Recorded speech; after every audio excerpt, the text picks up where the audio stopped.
Hi, I'm Gary, welcome to my channel and welcome back if you've been here before.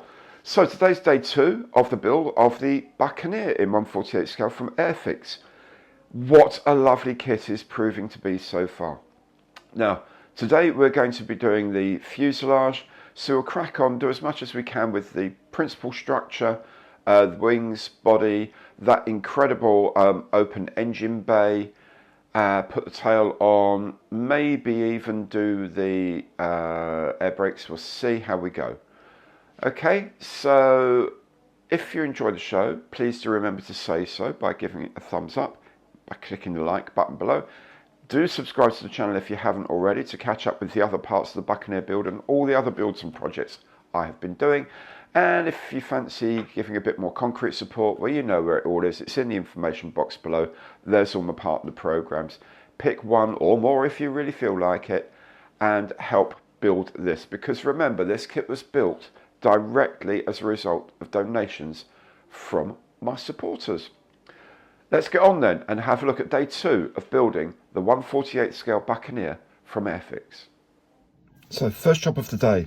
As you can see, I put a big note to self here, holes for stores and top fuse. So holes for the stores, I need to drill holes into the fuselage and into the wings for the Martel missiles later on, also for ECM pods. And top fuselage, there is a fin, a radar fin or something, radio fin or something like that goes on the back of the aircraft. There's a hole that needs to be drilled for that, so get all of that done first, then I won't forget later on.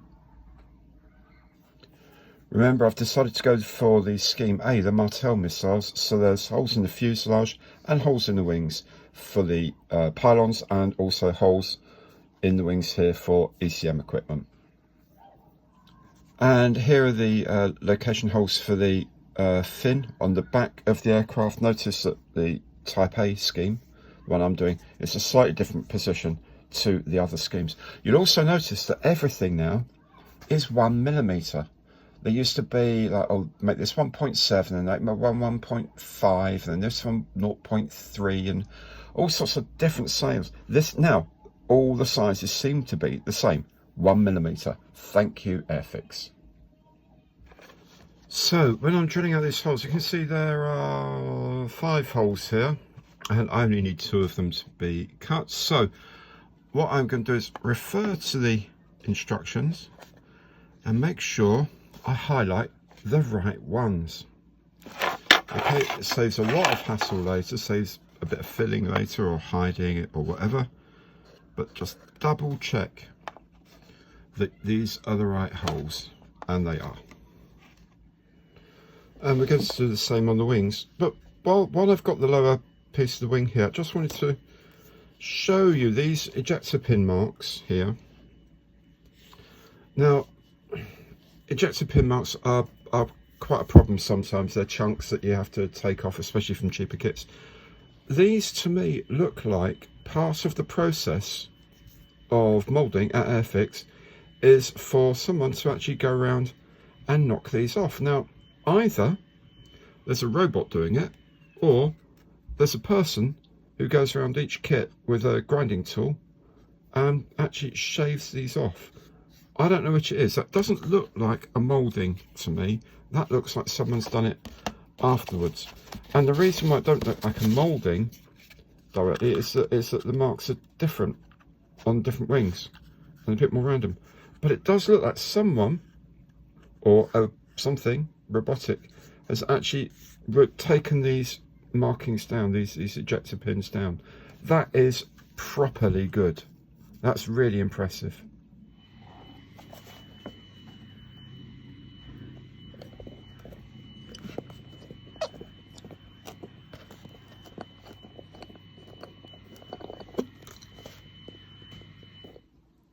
Right, so we're starting with the exhaust pipe, the jet pipes now. We're just going to give those some gunmetal down the inside. Don't have to be too fancy about this, but do want it nice and smooth if we can. But yeah, do you know, it doesn't matter if it isn't, because almost no one's ever going to see this again. Say it quietly, but you're not going to really see much of this without a torch. You're really not going to see this. But we do it anyway, don't we? Same for the other half as well.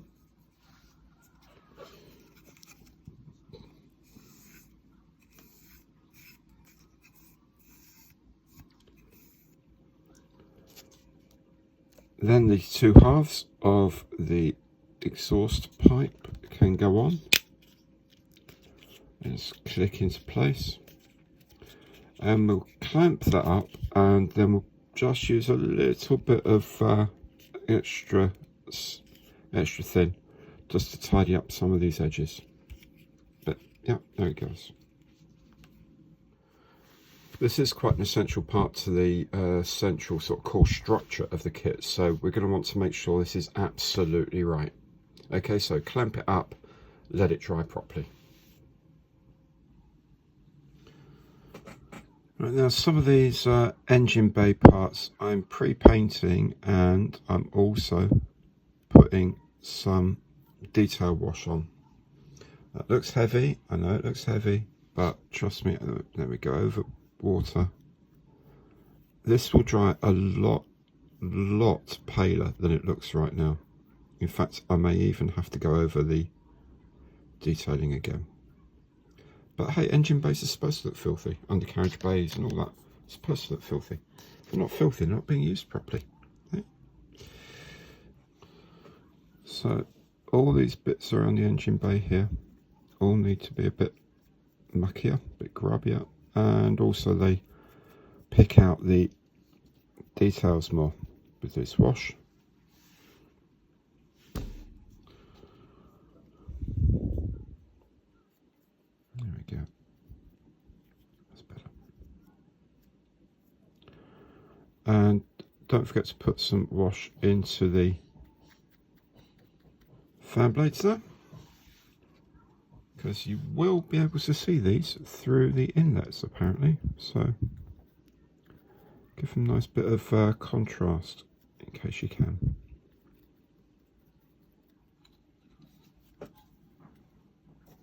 That's this structural cross member here. It goes slots down in there. It's a really tight fit, I have to say. But we'll go in. Now the front pieces of this cross member we just put in actually connect to the structure here. So let's just give them a bit of ultra, I keep saying ultra clear, ultra thin cement. Just a bit of ultra thin cement to hold these at the front here. Then at the other end there's this piece that goes on, lines up with a tab there. There we go. Again, it's structural, but I think these are supposed to maybe indicate like burner bars or something, afterburner, but I don't know if they had afterburners on this version of the Spey, not big ones anyway. Then the turbines from the engine go here in the back. Make sure these click into place like this and like that. Okay, nice and tight. Then the sides of the gear bays go in, just slot into place like this. And I'm just going to slot them in, and then a bit of ultra thin cement to keep them in place. Then the core section goes in nicely here with some tabs to locate everything. And I'm just going to put in just a couple of clamps, maybe, just to, especially here, these end ones, these ends, I'll just clamp those in place, maybe at the back here as well, just to make sure everything sits properly. There we go, just leave that to set up for a little while.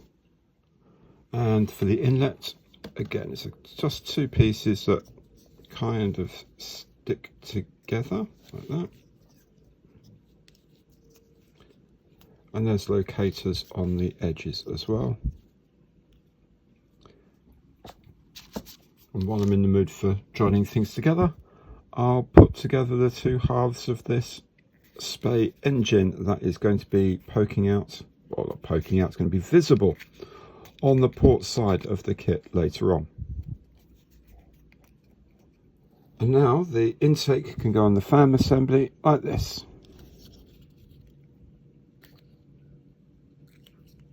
Right, so first of all, I am supposed to paint PRU blue, photorecce blue on here.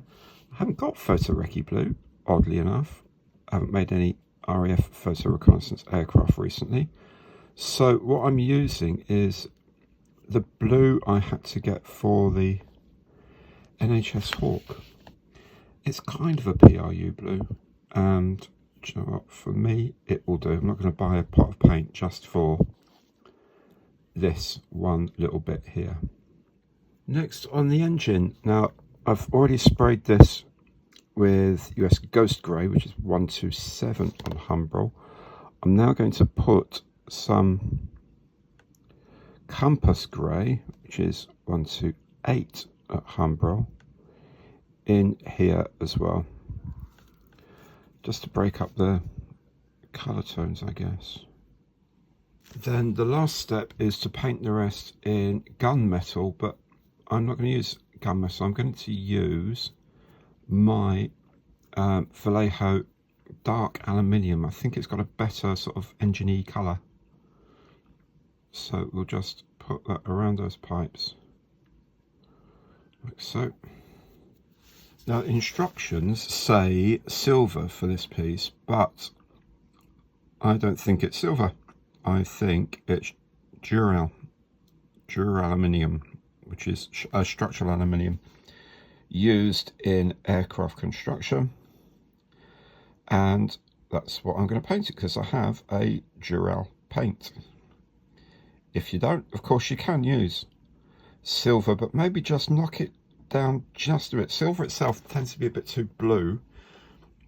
Maybe just knock it back with just a tiny little bit of a maybe a brown or a, sort of a black, but just a tiny amount, or even mix it with gunmetal, 1-to-1 with gunmetal, just to bring down the brightness of the silver just a bit. And the same colour goes on this collar of the engine up here.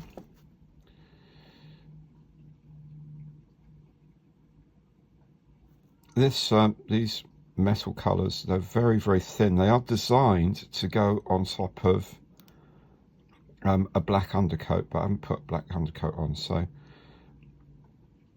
But they do settle very nicely, and they do sort of keep a lovely sheen, which is very good. They're very, very, very thin paint. There's also this piece of front sort of support mounting bracket thing that goes in here, and that's why we don't have to worry too much about painting that line of the blue all that accurately, because this piece sits in there as well and blanks it off like so. Engine's beginning to look rather nice.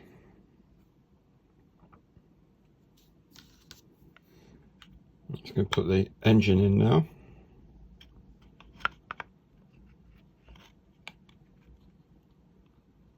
There we go.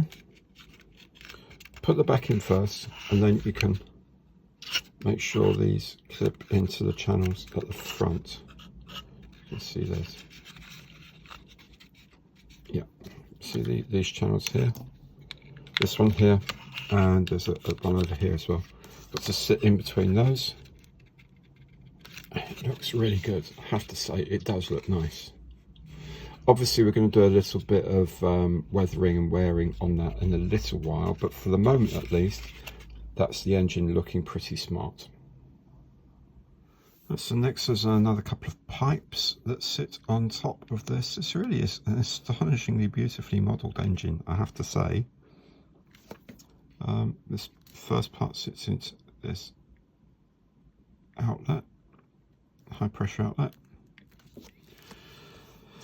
Like that. Then this one fits across here, like so.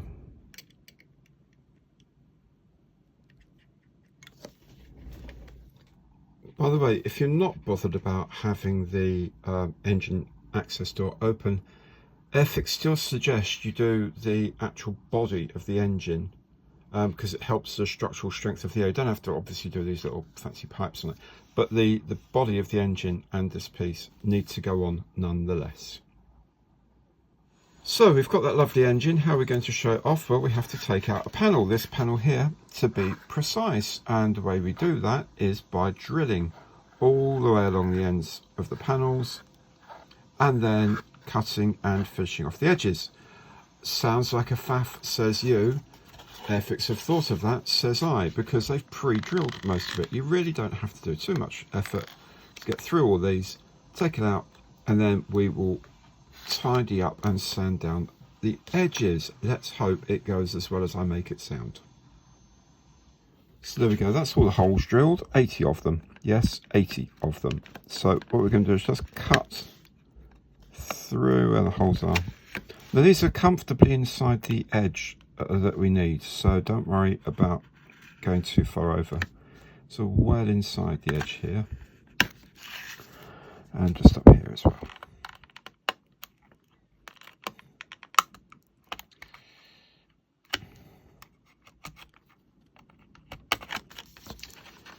So that's the basic panel removed. Now obviously there's a load of edges there we need to clean up, but we don't want to take too much stuff. So what we are going to do is get the mask. One moment, I'll get the mask.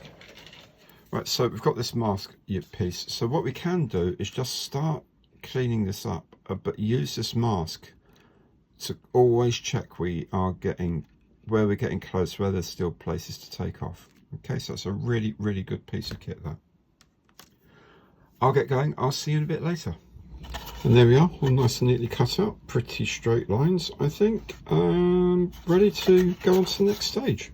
Yeah, there's this interior housing piece that goes on here. It just fits right there, and that essentially has the hinges for the door, or holes for the hinges for the door, but also sort of wraps around the engine. Yeah, for some reason Airfix wants us to do the ECM pods for the wings, so we're going to do them. I guess it might actually make you spend some time to let the fuselage sort of settle down before you try and assemble it all by doing the ECM pods, and apparently the ailerons need doing now. Don't know why, but again, probably a diversion activity. So the ailerons go together. These are big old ailerons on this aircraft, you know. These are huge ailerons. I guess that when you're landing, these are part of the flap system. These are drooping ailerons, part of the flaps. They're blown, generating tons more lift, and so on and so forth. Really go together really nicely, I have to say. Goes together very, very well. Beautiful. And let's do the other one. So here we have the bottom of the fuselage, here we have the top of the fuselage. Time for the two to go together.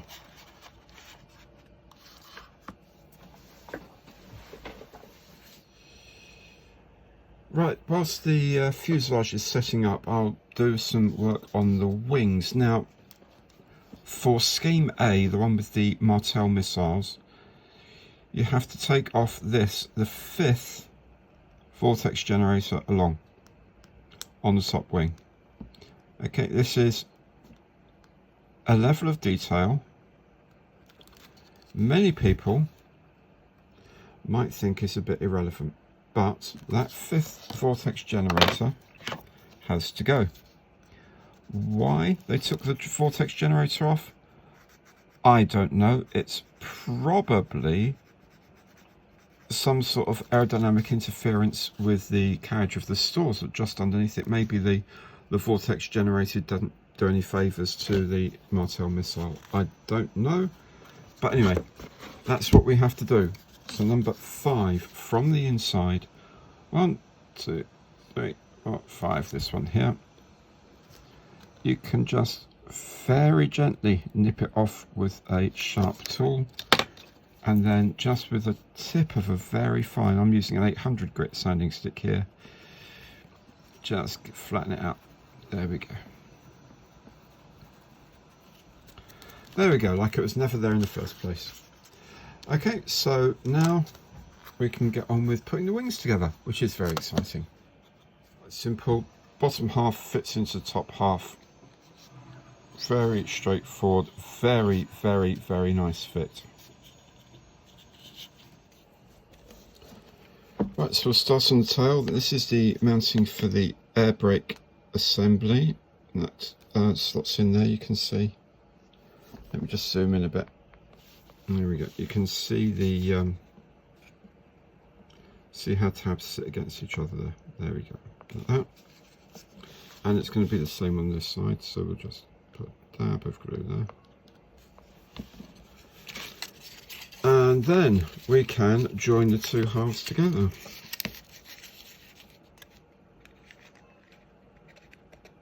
Quite straightforward. Zoom out a bit so I can see what's going on. The only tricky piece is here, only because that's going to be difficult to keep together, taped together while it dries, until of course we've put in the other little bit here. So let me just get this straight first, and there we go. That's cool. Then we've got the housing for the bumper and the hook that goes in here. Okay, so now the this is the housing for the hook and the tail bumper, and those go in like that. Very straightforward. And then with the fuselage and the nose from yesterday, we can put them together. Okay, just click into place, and it's a very nice fit. Well, we've got these here, we may as well put in the wing folding supports here. They just kind of slot in like that into place. Back on the wings for the moment, we're going to put in the support pieces for the wing fold mechanism on the outer wing. So we've just done one on the inner wing, this is where it goes on the outer wing. Okay, so we'll slide it up into position. Where is my tweezers here? There we go, into position like that. Let's make sure it's not too far in. There we go, like this. Just, you may need to just pull it out slightly with some tweezers and just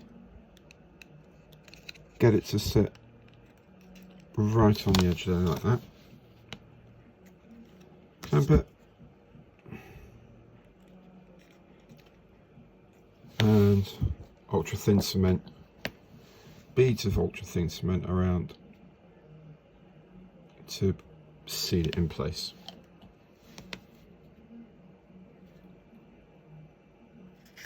And now we can put the tail on, and the reason why we didn't glue up here is because you can see it's almost like a mitre joint, so we have to fiddle around and push around and pull and tweak, and if that had been glued into place, I don't imagine we'd have been able to move it. But there we go. Tail goes on. It goes on really well. Okay, so that is essentially the whole fuselage. Sorted out, just a few fairings to get done, but otherwise the fuselage is there.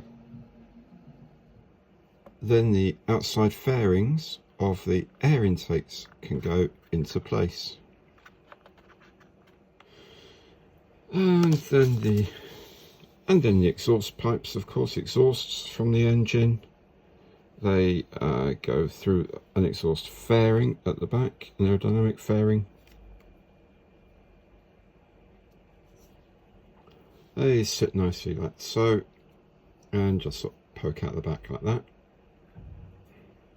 Then the exhaust and its shroud can go onto the side of the rear fuselage like so, with the protective metal diamond here lined up. So I think now we've got the tail, nose on and the body together, I think we'll leave that today. Tomorrow we'll do the rest of the wing build. We'll possibly do the air brakes, tailplane, and then maybe we'll start getting prepped for first paint. Maybe even be able to put the first primer coat at least down, if not the first main coat. So there we go then, real progress today. It's looking like a Buccaneer at last. So do come back for the next show where we'll be doing more stuff. I guess next will be the initial paint, and then we will need to do all the details, undercarriage, weapons, all that sort of stuff, canopy eventually. And then we'll do the final paint and some detailing as well. If you've enjoyed the show, and I hope you have, please do remember, click it down there, thumbs up, and do subscribe to the channel if you haven't done so already. Thank you so much for watching. I will see you next time.